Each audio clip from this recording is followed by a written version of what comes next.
BFM Business et la CPME présentent Impact PME l'Hebdo avec Philippe Bloch.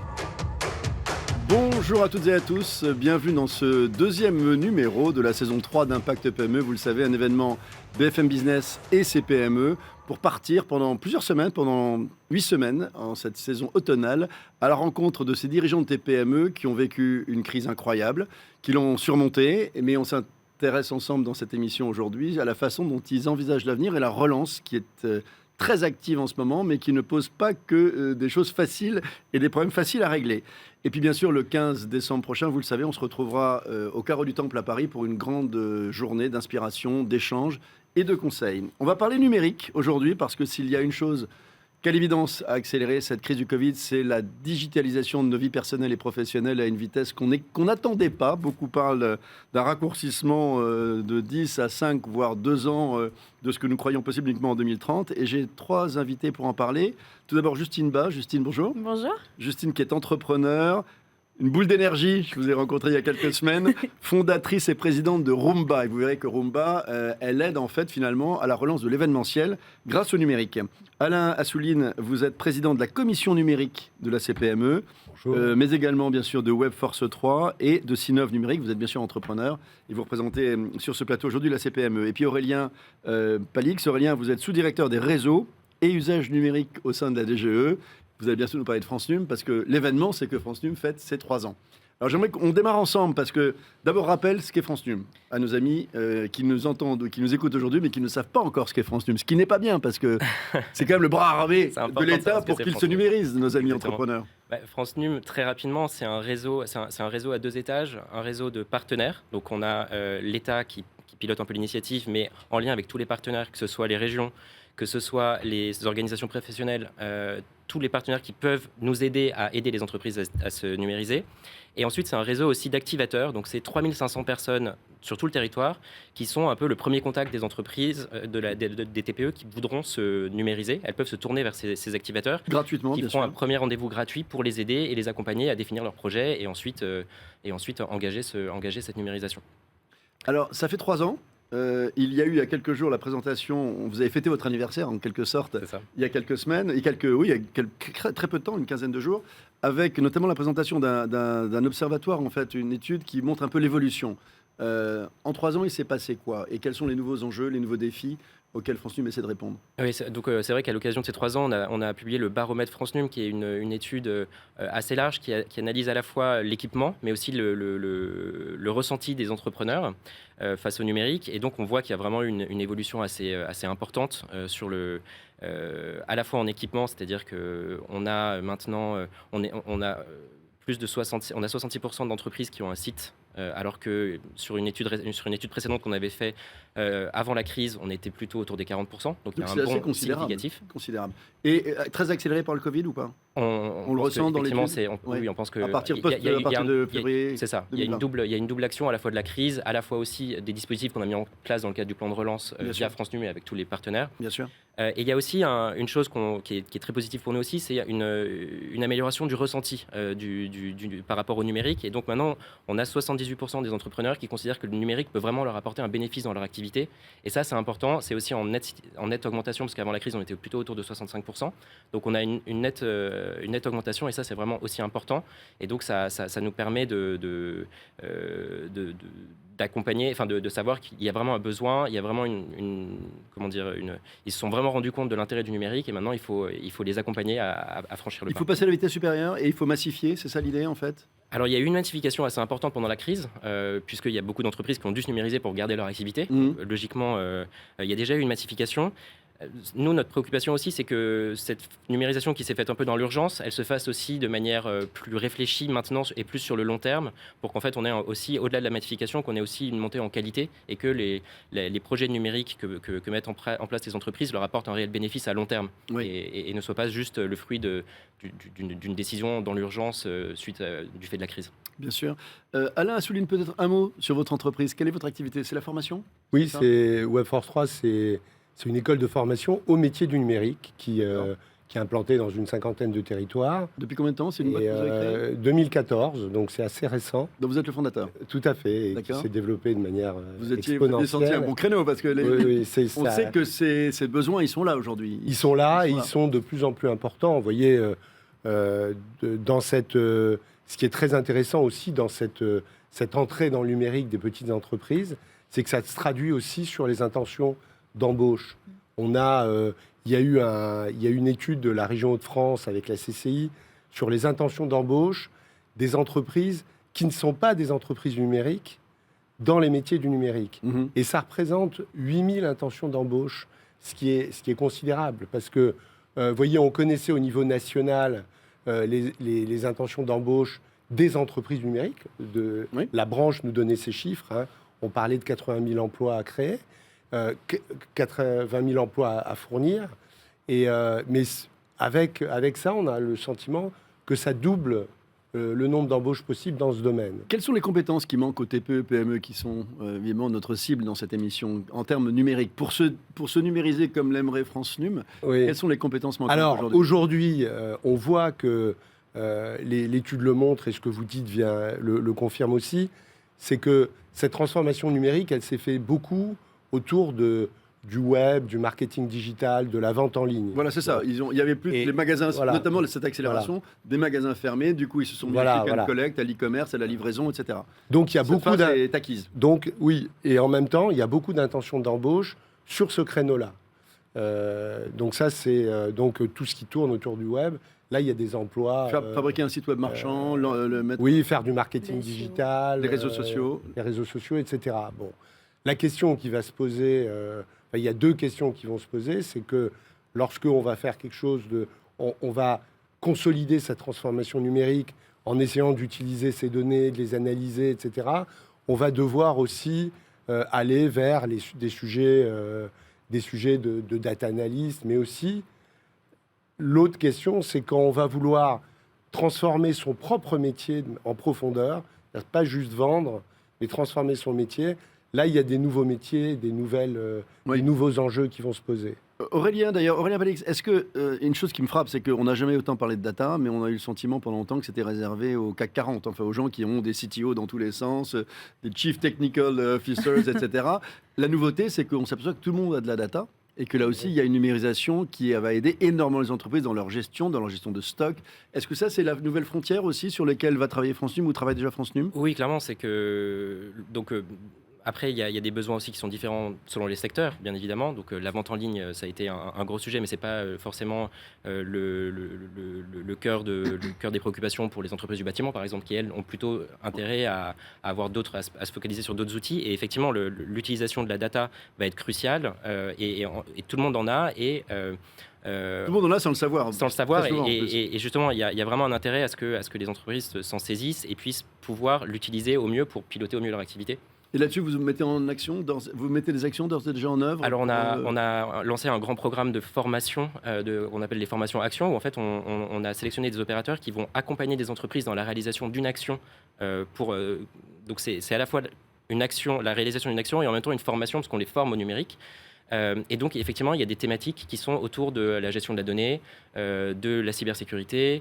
Qui est un enjeu dont vous confirmez qu'il est croissant. Effectivement, et l'étude le montre aussi, on a 44% d'entrepreneurs qui ont peur de se faire pirater leurs données. Et donc ça, c'est vraiment un Mais ils ont enjeu. raison. Mais oui. Entre nous, il faut bien s'en occuper très vite. Exactement. Avant qu'elles C'est un deviennent enjeu- c'est un enjeu majeur. Il y a eu 400% de cyberattaques en 2020. Y compris chez TPE. Parce qu'on a le sentiment là aussi que c'est Plutôt- aussi de c'est rendre plutôt ça- les le rendre petites ça- C'est plutôt les PME, Mais c'est plutôt les Ils sont moins petites protégés. entreprises qui sont victimes de rançongiciel. Ouais. Là-dessus, vous travaillez là-dessus au sein de la CPME, de ce sujet, de la cybersécurité? Alors, ou pas c'est un sujet, d'ailleurs, on a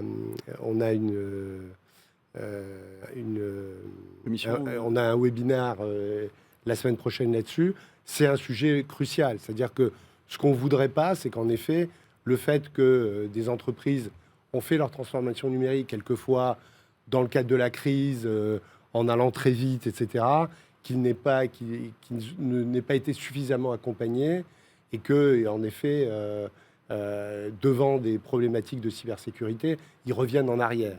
Donc on fait tout un travail de sensibilisation pour les inciter à se faire accompagner sur ces sujets-là. Justine Bas, Oui, fondatrice de Roomba, R-O-O-M-B-A, accent Ouais. circonflexe. comme l'aspirateur, malheureusement. C'est un aspirateur, Roomba. Non, c'était libre, Ouais. vous avez réussi à en faire quelque J'étais chose. la seule personne au monde à pas savoir qu'il y avait des aspirateurs à ce nom-là, mais bon, c'est pas grave. On On changera s'en bientôt. fiche si personne vous embête. Ils vous ont pas embêté? Non, ça va. Bon, alors racontez-moi cette aventure incroyable. On va pas raconter tout le parcours parce que Non. ça a duré 2 jours et demi Oui, de, À des- peu des près. hauts et bas Ouais. auxquels vous avez été confrontés exactement. avant de trouver votre voie. Alors que le truc le plus dingue, ce projet, vous l'aviez dans votre tête en tant que Depuis longtemps. gamine. Ouais. Exactement. je Comment l'avais est-ce qu'on depuis rêve longtemps. toute jeune de louer des salles des mairies à des gens qui veulent faire des Je mariages? sais pas. On doit pas être très normal. Je sais Alors, pas. dites-moi, racontez-moi. Bah, en tout cas, moi, c'est vrai que c'est un sujet qui me tient à cœur, hein, le numérique, parce qu'en fait, j'ai dû me former. C'est bien d'avoir une super idée, mais en fait, quand on a commencé à me dire, mais en fait, tu vas faire le Airbnb des salles Alors, c'est publiques. quoi l'idée? Rappelons l'idée. Je l'ai rappelé de Je manière un peu D'accord. caricaturale. Donc, du coup, nous, on a une plateforme de gestion et valorisation du patrimoine des communes. Donc, en fait, on permet, grâce à une plateforme, de mettre en avant des lieux publics inexploités ou vacants, afin que la commune les mette à la location pour des particuliers et que ça fasse plus d'argent pour la commune et des lieux qui sont moins chers pour les usagers. Et en fait, L'idée jeune, elle venait d'où? elle venait de moi qui rêvait d'avoir une salle des fêtes pour réunir tous mes amis et que J'adore ces voilà. histoires. J'adore. C'est toujours ça. hein. Toujours Et- pareil, un besoin non Voilà. satisfait, bah j'y Exactement. apporte une réponse. Donc au lieu d'avoir une salle, bah, je me dis autant avoir toutes les salles de France. Comme ça, c'est plus sympa. Et donc en fait, j'ai eu un vrai sujet où j'ai commencé à me dire, bah, en fait, mon idée est pas mal. C'est que à un moment donné, moi, j'ai pas du tout les compétences techniques en fait. Donc comment faire en sorte que passer de l'idée à la réalité. Et du coup, j'ai eu tous ces sujets de où je vais trouver la formation, quel est mon besoin, est-ce que je passe par une agence, etc. Et Vous avez frappé à toutes les portes. j'ai frappé à toutes les Non, mais portes parce il que de faut toute façon, savoir j'avais que- rien à perdre. Ne lui dites jamais non, parce qu'elle reviendra avec une autre façon de Voilà, faire vous par dire la oui. fenêtre, par la cave. Il y a Enfin, un exemple là-dessus, c'est HEC. exactement. En 2 mots sur HEC quand même, parce que l'histoire est folle. HEC, ça faisait 2 ans. En fait, je les ai rencontrés sur un salon et je leur ai dit, je viendrai chez vous un jour. Vous avez besoin de moi Vous avez besoin de moi. dans votre J'aurais dit incubateur ça. en fait. Ça faisait 2 semaines que j'avais l'idée, donc je leur ai dit, vous avez besoin de moi. Et 2 ans après, j'ai réussi à l'intégrer en avançant sur le projet, en leur montrant qu'ils avaient besoin. Et maintenant, ils me disent que je suis un des meilleurs projets et que j'ai totalement ma place. Et du Donc, coup, où est-ce que vous avez trouvé les réponses à ce manque de compétences à l'époque? en fait, numérique? c'est ça qui est compliqué, c'est qu'en fait, j'ai dû aller piocher à droite à gauche parce qu'en fait, je savais. En fait, à la base, avant de comprendre, enfin, de connaître les acteurs dont j'avais besoin, il fallait que je comprenne mes besoins, en fait, déjà. Mmh. J'ai appris ce que c'était du SEO, j'ai appris est-ce qu'on fait sur un WordPress, est-ce qu'on développe, les langages, etc. Enfin, il y a tout un sujet. Et comme vous disiez, en fait, au-delà du fait de déjà se numériser, il faut aussi que derrière, on crée quelque chose qui dure dans le temps, etc. Et nous, là, on est sur les sujets de cybersécurité, parce qu'on va gérer les données des mairies. Il y a combien de mairies avec lesquelles vous travaillez aujourd'hui? Là, du coup, on a 600 mairies déjà. Ce sont Donc, toujours des mairies ou bien il y a en ce d'autres moment- types de lieux que On a aussi, on a des mairies, mais après on a des agglomérations, on a on appelle ça des grands comptes, des OPSN, etc. Aujourd'hui, il y a une équipe. Ouais. Vous êtes combien? Là, on est repassé à 8.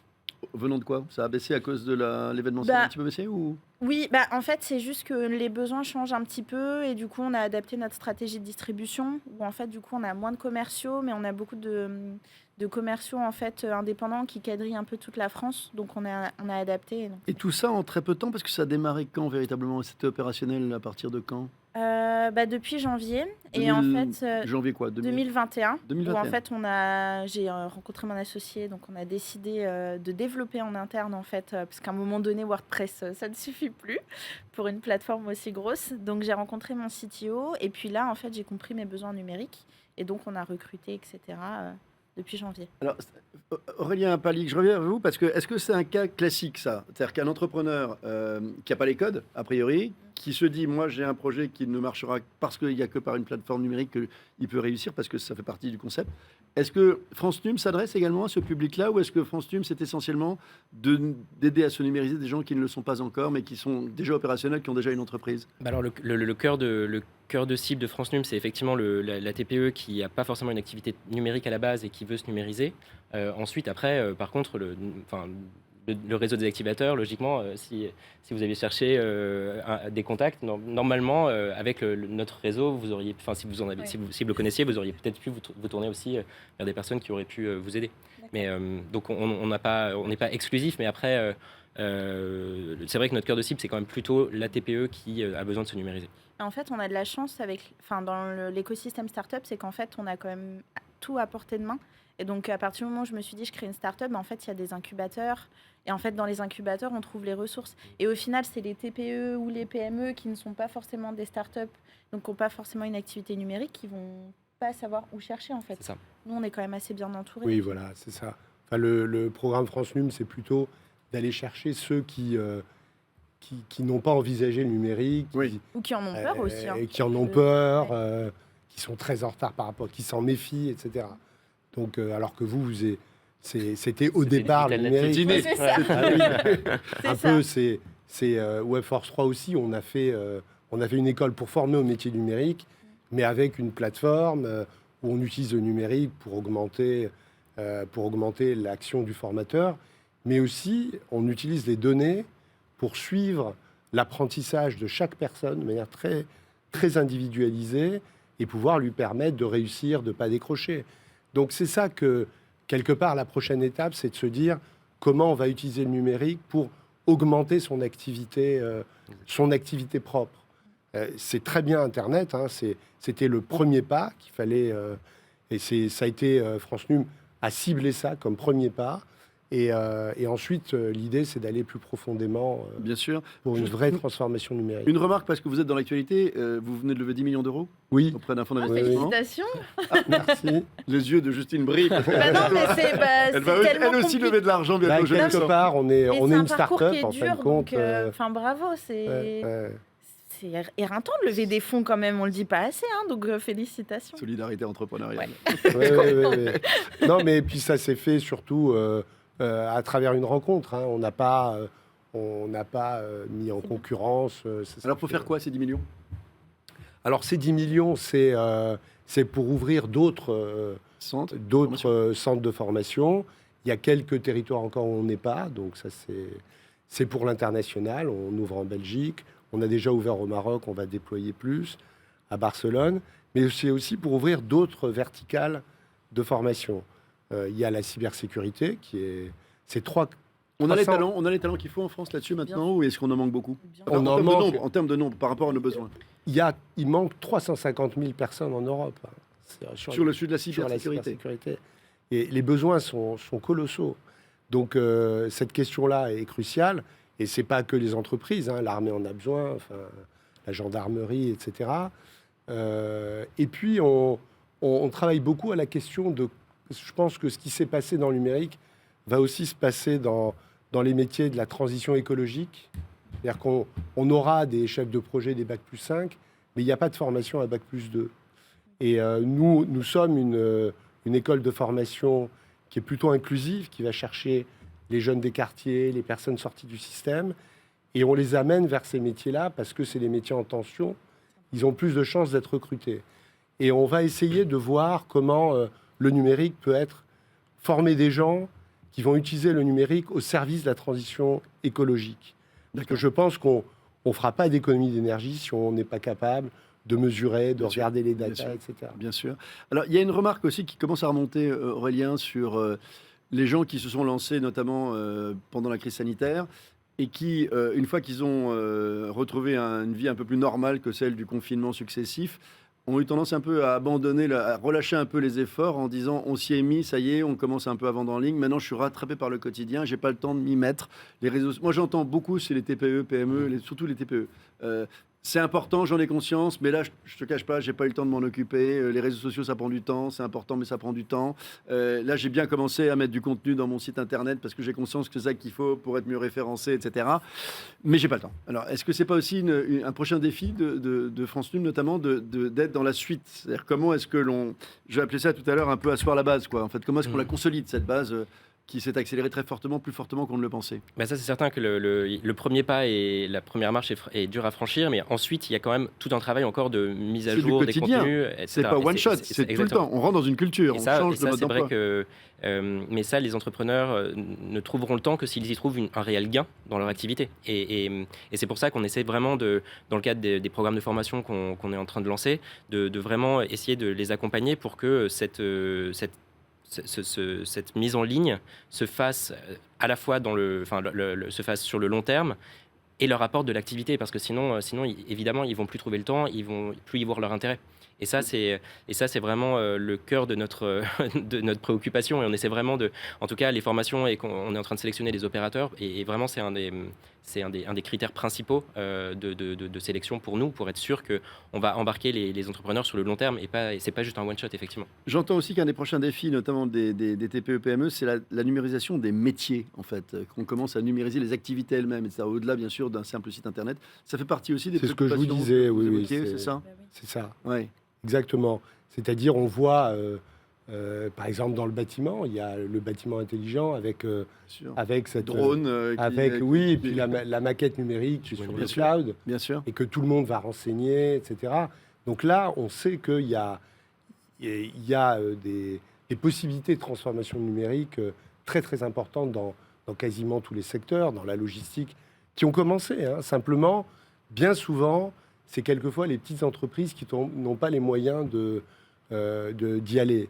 Mais oui, il faut passer maintenant de la transformation numérique par le web, dans la relation client, à une transformation numérique de la relation client avec les données, et à une transformation numérique de ces métiers plus profondément. Et puis surtout, il ne faut pas oublier les personnes qui sont éloignées du numérique, parce que en fait, les métiers qui actuellement sont précaires vont être remplacés ou vont se transformer. Et en fait, il faut former les personnes qui actuellement sont un peu éloignées du numérique pour pas que justement ils se retrouvent encore dans des situations, en fait, leurs métiers ont changé ou le métier a disparu, et du coup, qu'est-ce qu'ils vont faire? Et ça, c'est un vrai sujet, en fait. Vous passez beaucoup de temps, Justine, maintenant que vous êtes entrepreneur, à aider d'autres entrepreneurs, je crois. Oui, il y a des programmes, etc. Racontez-moi. Oui. Là, notamment sur le programme French Tech Tremplin, que vous connaissez, qui en fait forme des entrepreneurs et donne le coup de pouce justement dans les territoires, etc., avec une bourse et un accompagnement, donc plus avec des incubateurs, etc.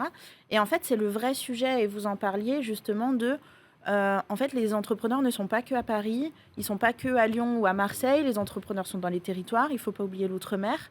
Par exemple, si on prend l'exemple de l'outre-mer, en fait, il faut trouver des structures en capacité d'accompagner, parce qu'en fait, on parle du numérique, mais en fait, il faut que ce soit le numérique pour tout le monde, partout.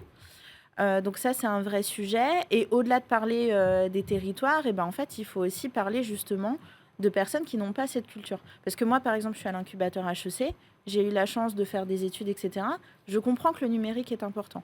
Maintenant, il faut aussi qu'il y ait des personnes qui ne comprennent pas ce que c'est que le numérique, qui ne comprennent pas les enjeux du numérique. Il faut aussi ces gens-là les accompagner. Au-delà des TPE, des PME, il faut aussi avoir toute la partie pédagogique où en fait on apprend même aux jeunes qu'il y a des métiers dans le numérique, qu'on peut former, qu'il y a des, comme vous disiez, en cybersécurité, etc. Et moi, je pense que vraiment, c'est à la base. Et donc, j'accompagne sur des programmes, sur tout ce qui est femmes dans la tech, etc. Parce qu'il faut... Qui sont de plus en plus nombreuses, mais qui ne sont pas encore majoritaires. Voilà, parce que les métiers de la tech sont aussi très masculins. Et en fait, comme je parlais des métiers qui sont assez précaires, etc., il ne faut pas qu'on laisse les femmes de côté. Parce que du coup, les métiers du numérique, c'est des hommes qui vont s'emparer de ces métiers-là. Il faut aussi que les femmes puissent y trouver leur place. Aurélien Palic, je rappelais tout à l'heure que France Num a 3 ans et que vous avez fait une étude qui essaie de dresser un peu un bilan de ces 3 années. Est-ce que ça fait ressortir des métiers ou des secteurs qui sont plus réticents que d'autres au numérique aujourd'hui? Est-ce qu'il en reste qui sont plus difficiles à raccrocher? En tout cas, si on prend par exemple la visibilité en ligne, donc avoir un site marchand, vendre en ligne, avoir un site vitrine, certains secteurs en fait sont plus réticents que d'autres.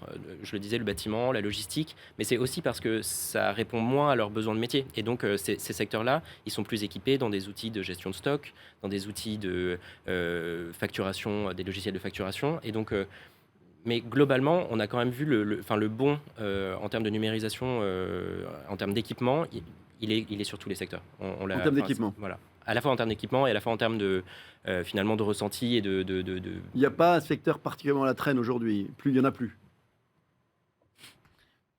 Moi, j'en Vous ai êtes- un en tête, mais Je vous c'est pas le sens- je vous privé. sens gênés tous les deux face à ma question. Non.